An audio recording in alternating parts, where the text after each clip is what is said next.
wassalamu ala asrafil anam wa ala alihi wa sahbihi al-kiram.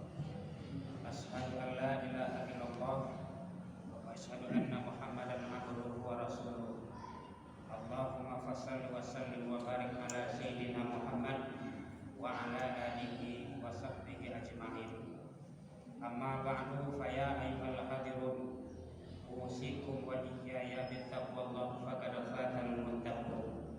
Ittaqillaha ayyuhal wa khaliqin nas bi khuluqin hasanin wa atbi'is sayyi'atal hasanatan tamhuha. Kasma'u qallallahu ta'ala fil Qur'anil Karim.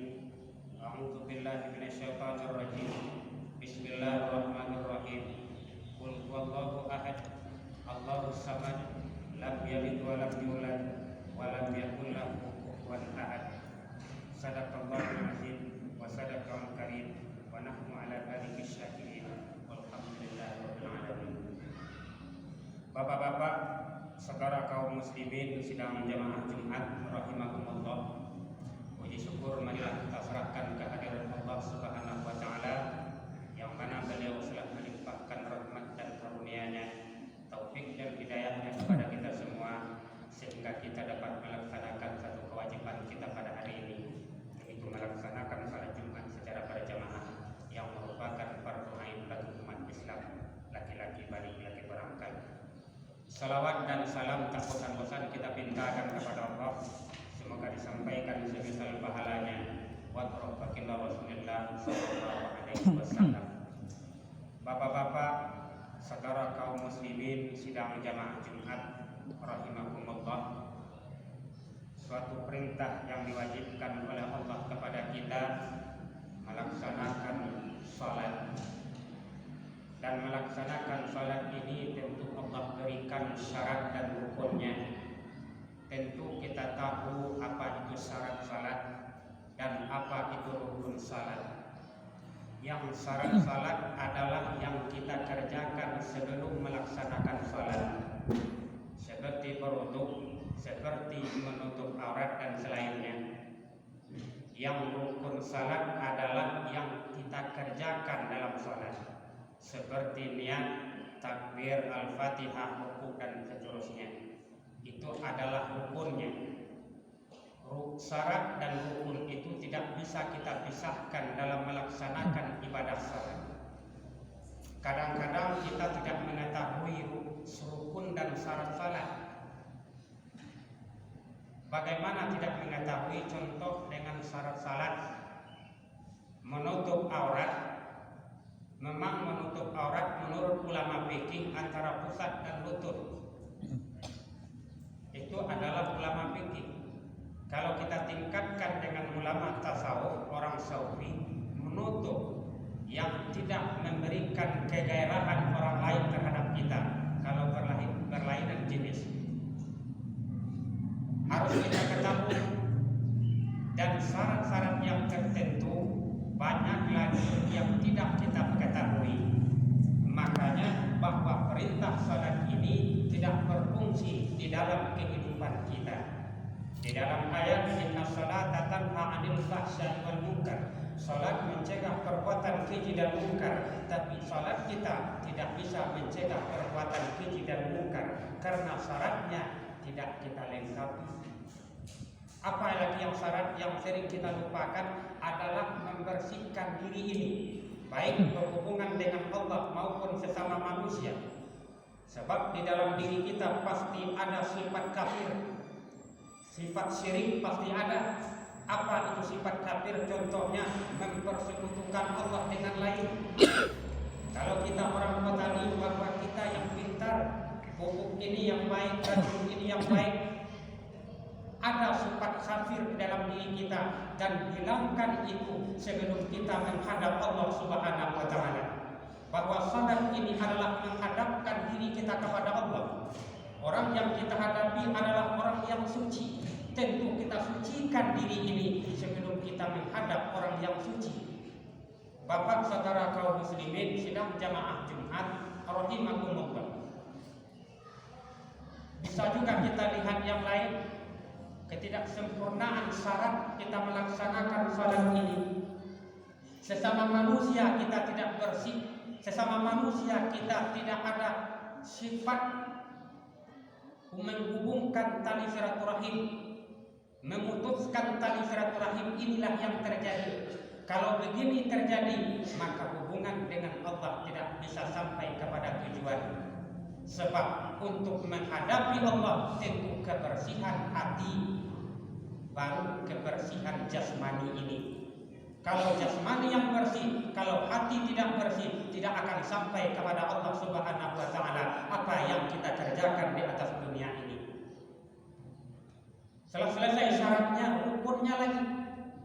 Bagaimana kita berniat untuk melaksanakan salat ini? Kapan niat ini kita pakaikan dalam melaksanakan salat? Sewaktu kita takbiratul ihram, disitulah Allahu Akbar, di situ seketika membacakan Allah hamzah alif sampai ra, disitulah niat kita pakaikan untuk melaksanakan salat. Kita lihat orang takbir tergesa-gesa, kapan dia memakai niatnya, memasangkan niatnya dalam melaksanakan salat? Tidak ketemu apa yang diajarkan oleh agama. Setelah itu kita baca Al-Fatihah. Al-Fatihah kita tergesa-gesa membacanya. Kadang-kadang kita tambah hurufnya, kadang-kadang tidak tepat tajwidnya. Bertukar bacaan, tentu bertukar maknanya, juga tidak akan sampai kepada Allah Subhanahu wa Ta'ala ibadah yang kita laksanakan di atas permukaan bumi ini. Bapak-bapak saudara kaum muslimin sidang jamaah Jumat rahimahullah, itu makanya salat ini tidak bisa mencegah perbuatan keji dan mungkar bagi umat Islam. Tidak lengkapnya pelaksanaan ibadah salat. Salat bukan hanya bisa ditiru, salat bukan hanya bisa kita kerjakan menurut kemauan kita, tetapi salat ada aturannya, ada kewajiban di dalamnya, ada ilmu. Tidak bisa kita kerjakan menurut kemauan kita. Salat yang sampai kepada Allah bisa juga kita lihat. Selesai melaksanakan salat ini, kemana kita bawa diri kita ini? Hendaknya kita keluar dari masjid melaksanakan salat Jumat ini.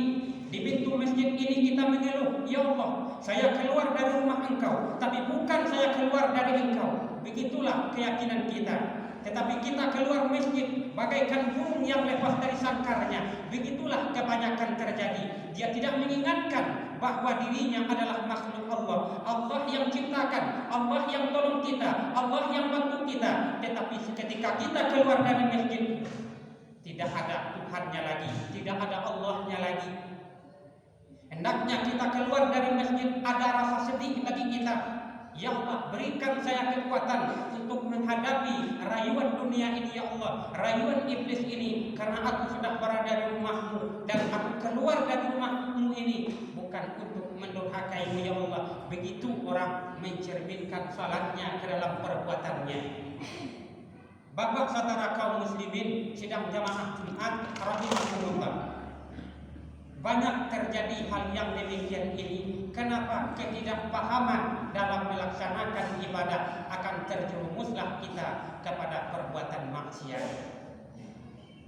Juga di atas mimbar ini khatib sering juga menyampaikan, jangan nantikan orang azan masuk masjid. Contohnya, apabila khatib sudah naik mimbar kita masuk masjid, sia-sia amal ibadah yang kita kerjakan. Bahwa malaikat sudah mendengarkan khutbah khatib di mi'raj ini, tidak mempedulikan orang masuk masjid seketika khatib sudah di atas mimbar. Sering khatib sampaikan, tetapi tidak mau juga mengamalkan. Inilah manusia yang sudah ditutup hatinya oleh Allah Subhanahu wa Ta'ala. Kenapa hal demikian? Karena kita tidak mau menuntut ilmu. Kalau diberikan ilmu, kita yang tidak mau mendengar. Setiap masjid diadakan wirid pengajian, yang hadir 3 orang, 4 orang itu saja. Kemanakah muslim yang lainnya? Kalau memang kita seorang muslim, kita turutkan, kita turuti apa yang diajarkan oleh agama. Apa yang diajarkan oleh agama, penuhi majelis ilmu, carilah ilmu beribadah ini.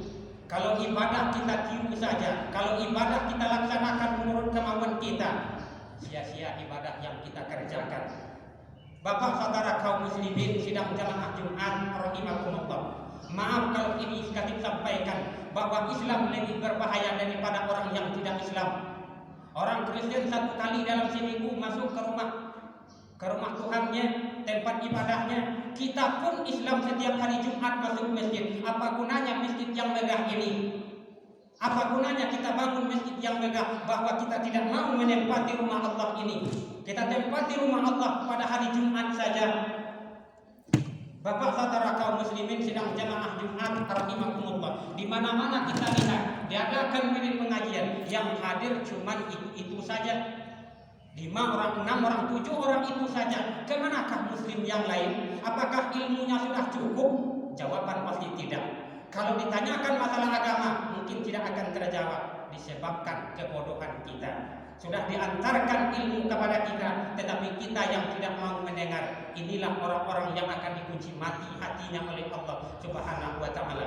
Kalau disampaikan kebenaran di atas mimbar, agak keras hati menyampaikan bahwa dia agak marah kepada khatib.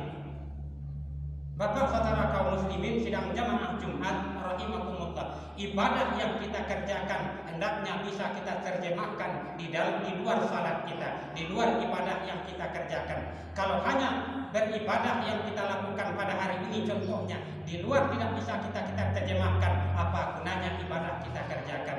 Allah memerintahkan kita salat bukan sewaktu salat saja, di luar salat pun Allah perintahkan kita.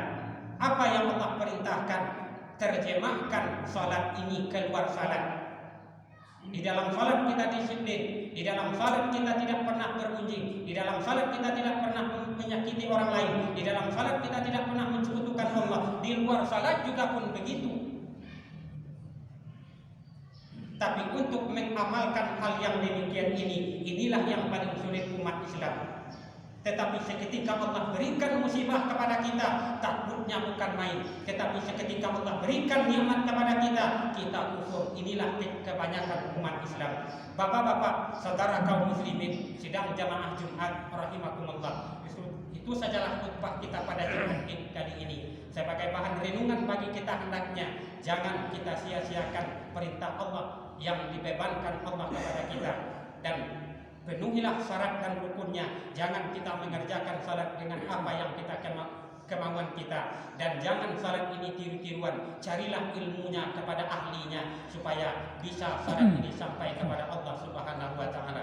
Fa'tabiru ya ulil absar la'allakum turhamun.